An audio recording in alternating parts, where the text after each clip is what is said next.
Assalamualaikum warahmatullahi wabarakatuh. Perkenalkan, kami dari kelompok 12 yang beranggotakan Ahmad Taki Ramadan, Gregorius Geraldo Martaguna, dan Riu Prananda Sultan Batubara. Kami akan memaparkan aspek dan dampak lingkungan pada topik lantai keramik dan juga lantai parket kayu. Menurut Kemenkes RI nomor 829, jenis lantai yang memenuhi syarat kesehatan adalah yang kedap air dan mudah dibersihkan, seperti jenis lantai yang terbuat dari plester, ubin, semen, porselen, atau keramik. Sedangkan jenis lantai yang tidak memenuhi syarat kesehatan adalah yang tidak kedap air, seperti jenis lantai tanah, papan, dan lontar. Untuk aspek lingkungannya sendiri, kami memilih 3 aspek. Yang pertama, pembuatan lantai keramik terhadap pencemaran air, pembuatan lantai keramik terhadap pencemaran udara, dan pembuatan lantai parket kayu terhadap kehidupan pohon berbatang kayu. Untuk dampak lingkungannya sendiri, pada aspek pembuatan lantai keramik terhadap pencemaran air, ini tergolong relatif. Kenapa relatif? Karena jika menurut Kemenkes RI nomor 829, salah satu lantai yang memenuhi syarat kesehatan adalah yang mudah dibersihkan dengan air, tetapi di lapangan banyak masyarakat yang masih menggunakan sabun pembersih lantai. Sabun pembersih lantai sendiri memiliki kandungan bahan kimia yang berbahaya bagi makhluk hidup, khususnya yang ada di perairan. Karena air sisa dari sabun pembersih lantai akan terbawa ke tanah dan juga selokan. Pada selokan sendiri akan dibawa ke sungai dan berakhir di laut. Jika hal ini terus dilakukan dalam jumlah yang sangat banyak, dapat mengancam kehidupan makhluk hidup yang ada di perairan. Pembuatan lantai keramik menyebabkan polusi udara, di mana itu dapat mencemari udara di sekitar pabrik pembuatan lantai keramik tersebut. Asap ini dihasilkan pada saat pembakaran keramik yang berfungsi untuk membuat keramik tidak mudah hancur dan kedap akan air. Dampak dari pencemaran udara adalah sesak pernafasan bagi warga di sekitar pabrik pembuatan keramik. Pembuatan lantai parket kayu memiliki dampak signifikan pada pohon berbatang kayu dan lingkungan sekitarnya.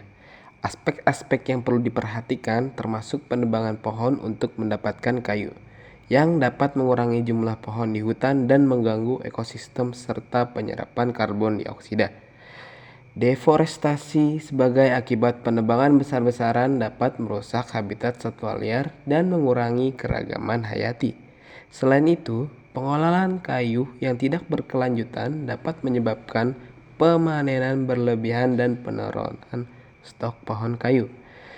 Proses produksi parket juga dapat menciptakan polusi dan limbah. Sementara penggunaan energi yang tidak efisien dapat meningkatkan emisi gas rumah kaca. Untuk mengatasi masalah ini, penting untuk memilih kayu dari hutan yang dikelola secara berkelanjutan dan mendukung sertifikasi seperti FSC.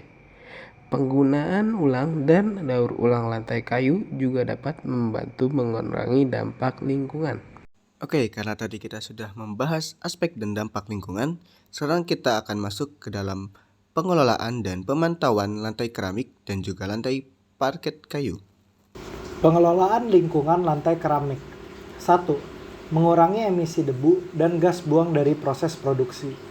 2. Mengelola limbah produksi dengan cara yang ramah lingkungan. 3. Menggunakan bahan baku yang berkelanjutan dan ramah lingkungan. Yang keempat, mengimplementasikan teknologi hemat energi dalam proses produksi. Pemantauan lingkungan lantai keramik. 1. Melakukan pemantauan rutin terhadap kualitas udara di sekitar pabrik.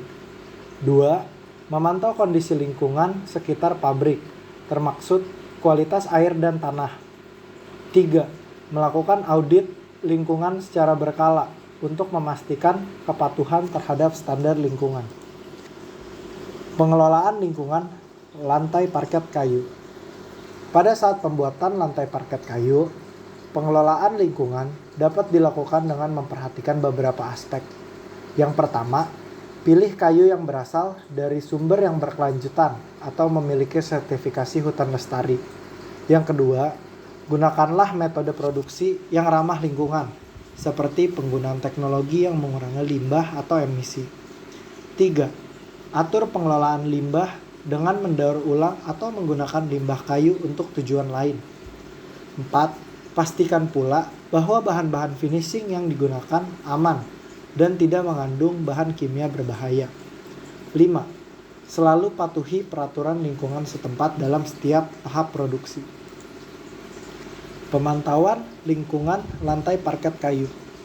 Pemantauan lingkungan pada saat pembuatan lantai parket kayu melibatkan kegiatan rutin untuk mengawasi dan mengevaluasi dampak lingkungan dari seluruh proses produksi.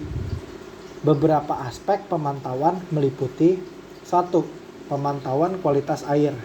2. Pemantauan limbah. 3. Pemantauan konsumsi energi. 4. Pemantauan penggunaan air. 5. Pemantauan bahan baku. 6. Pemantauan kesehatan pekerja. Dan yang ketujuh, pemantauan pengelolaan hutan. Oke, untuk tadi masalah dan dampak lingkungannya sudah, pengelolaan dan pemantauan lingkungan juga sudah. Sekarang kita masuk ke dalam perangkat manajemen lingkungan. Oke, kita masuk kepada perangkat manajemen lingkungan pembuatan lantai keramik.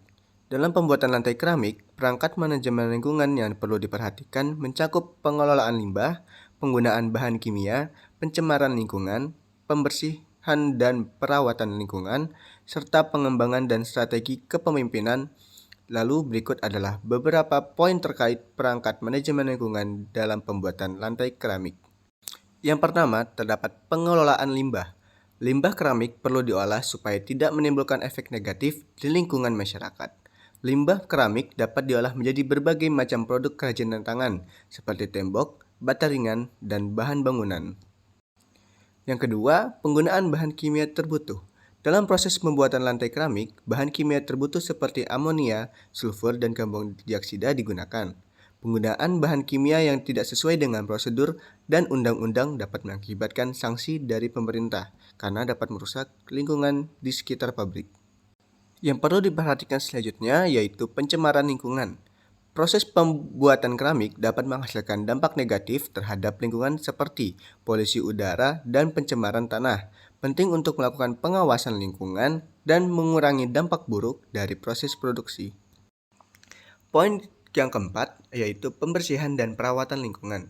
Ubin keramik yang mengandung bahan kimia berbahaya perlu dibersihkan dan dirawat dengan cara yang tepat. Beberapa solusi pembersihan berbasis air sederhana, bukan pelarut atau pembersihan yang kuat. Poin selanjutnya yaitu pengembangan dan strategi kepemimpinan. Dalam manajemen perusahaan produksi keramik, penting untuk memahami dasar fungsi pemasaran dan mengembangkan strategi kepemimpinan yang efektif. Hal ini mencakup analisis konsumen, penjualan produk atau jasa, perencanaan produk dan jasa, penetapan harga, distribusi riset pemasaran, dan analisis peluang. Oke, sekarang kita masuk ke dalam perangkat manajemen lingkungan pembuatan lantai parket kayu. Perangkat manajemen lantai parket kayu mencakup pembersihan rutin, penggunaan pelindung furnitur, dan pemeliharaan kelembapan yang tepat untuk mencegah perubahan bentuk, dan pastikan juga untuk menggunakan produk perawatan yang direkomendasikan oleh produsen parket kayu yang kita gunakan. Untuk poin pertama, yaitu pembersihan rutin. Bersihkan debu dan kotoran secara teratur dengan sapu lembut atau penyedot debu. Lalu gunakan lap lembut yang telah dibasahi untuk menghapus noda atau kotoran yang lebih sulit. Selanjutnya, hindari penggunaan pembersih yang berbasis air berlebihan, karena kelebihan air dapat merusak lantai kayu. Poin yang kedua yaitu pelindung furnitur. Untuk pemasangan pelindung furnitur di bawah kaki mebel untuk mencegah goresan atau penandaan permanen. Pastikan bahwa furnitur yang digunakan memiliki pelindung yang bersifat non-abrasif atau tidak merusak pada lantai parket kayu.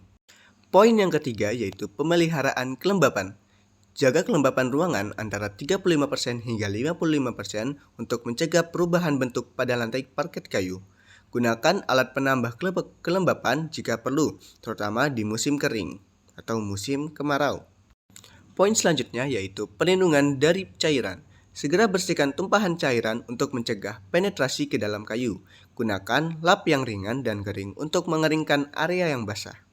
Hal yang perlu diperhatikan selanjutnya yaitu pemilihan produk perawatan.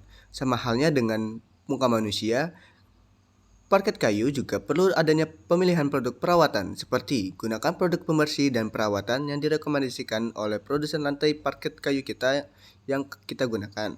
Lalu hindari penggunaan bahan kimia keras atau pembersih yang dapat merusak lantai parket kayu. Poin terakhir yaitu pemeliharaan permukaan. Lakukan pemeliharaan sesuai petunjuk produsen, seperti penggunaan ulang lapisan pelindung jika diperlukan.